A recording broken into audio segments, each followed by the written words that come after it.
Hello and welcome to Cleveland Classic Cinema. Today's movie is the horror classic, The Brain That Wouldn't Die.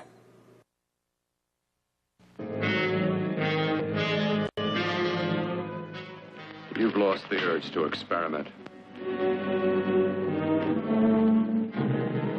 Oh, every time you touch me, I go out of my mind.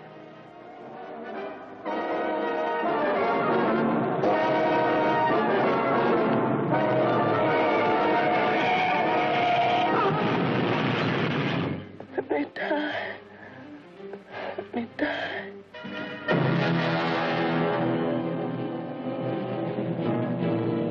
Her brain kept alive by experimental science, by a man whose abnormal passions inspired him to try the impossible. I brought her back. She'll live and I'll get her another body. What of her soul? How can you make of her an experiment of horror? His mad ambitions and desires threaten every woman possessing an attractive body. Girls whose measurements make them beauty contest participants. Professional figure models such as this. All are prey to his distorted desires. What's locked behind that door? Horror. No normal mind can imagine. Something even more terrible than you.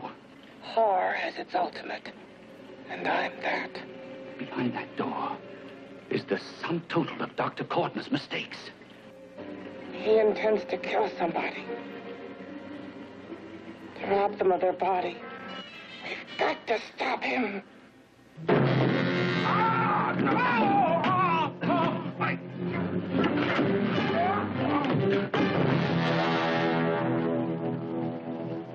A few people have pointed out to me that the title of this show is kind of a misnomer. Most of the movies we've been showing and are going to continue to show aren't exactly ones that could be called classic by any stretch of the imagination. But then again, one man's trash is another man's treasure. Depends on your point of view. For instance, my good friend Scott is the proud owner of a 1962 Studebaker Lark Cruiser sedan, which in some circles is considered a classic car. Along those same lines, the films of Edward D. Wood Jr. are in some circles considered to be classic movies. It all depends on which way your personal taste happens to lean. I myself love sleazy horror movies, and today's film is a perfect example of one. It contains all the elements that make a movie like this stand out. But before we talk about that, let's take a look at the plot. The Brain That Wouldn't Die concerns Dr. Bill Courtney, a brilliant young transplant surgeon who won't let a little thing like ethics stand in the way of a successful operation.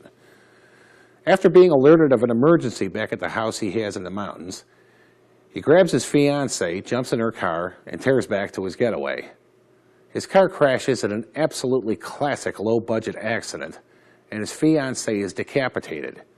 He grabs her noggin, dashes back to the house, and revives it, then goes out looking for a suitable body to replace the one burned in the wreck. Jan, the fiancée, wakes up after a while, and after finding that her body's been replaced by a cookie sheet, becomes rather antisocial and starts wreaking havoc, first with the obligatory deformed assistant Kurt, then with the thing in the closet. How she can talk with no lungs to push the air past her vocal cords is never explained, but her voice does get kind of froggy, so I suppose we can let that slide. She eventually makes a telepathic connection with the thing in the closet, and uses it to gain revenge on her former husband-to-be. The Brain That Wouldn't Die was shot in 13 days at a cost of about $125,000. I remember first seeing it on late-night TV sometime in the early 70s, and there are several scenes that stayed with me for years afterwards. The movie was co-written and directed by Joseph Green, who made one other movie, 1986's The Perils of PK. Herb Evers, who later changed his name to Jason, plays Dr. Bill Courtney. He appeared in 19 movies and nearly 100 television shows throughout his career, starting with Pretty Boy Floyd in 1960 and ending with 1990's Basket Case 2. He quit school to join the Army in World War II and moved into acting after the war. He's currently retired and living with his wife in New York City. Virginia Leith, who plays Jan in the Pan, was born on October 15, 1932, right here in Cleveland, Ohio.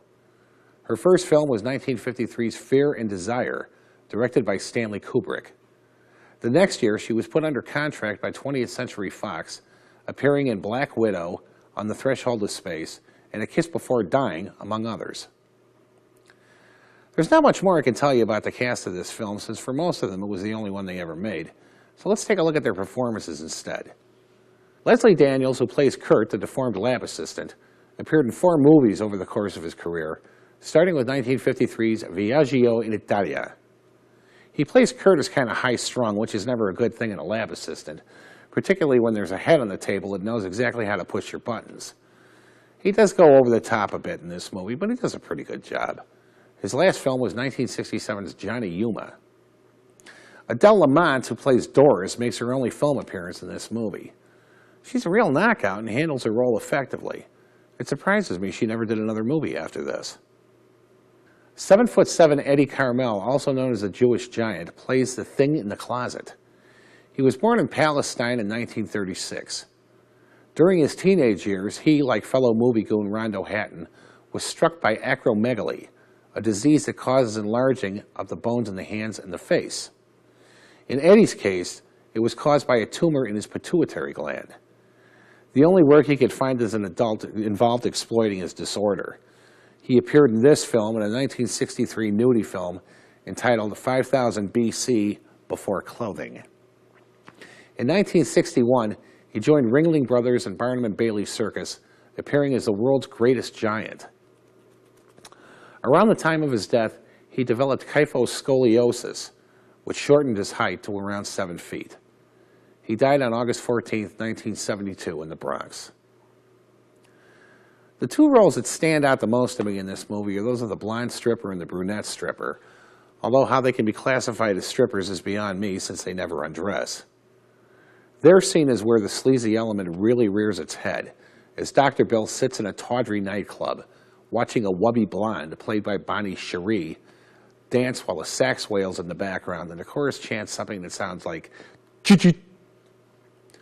When she's done dancing, she retires to her dressing room with Dr. Bill, who decides her body will make a good replacement for Jan's. His plans are foiled, however, when the other dancer, the brunette, played by Paula Maurice, comes in to change and make a play for Dr. Bill.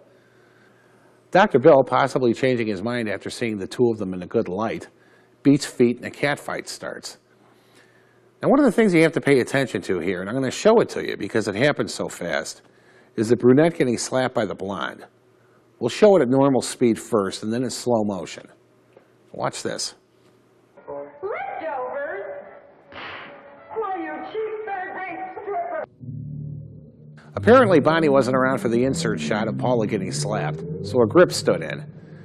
This is only one of the continuity mistakes in the movie, and another one follows it when Paula touches her face, since she removed the glove on that hand right before the cut. I could go on for about 20 more minutes running down the errors in this movie, but then our legion of sharp-eyed viewers would have nothing to do. I will point out one more thing, however. You'll notice that at the end of the movie, there seems to be a little confusion about what the title is. So right now, sit back, relax, and enjoy The Brain That Wouldn't Die, right here on Cleveland Classic Cinema.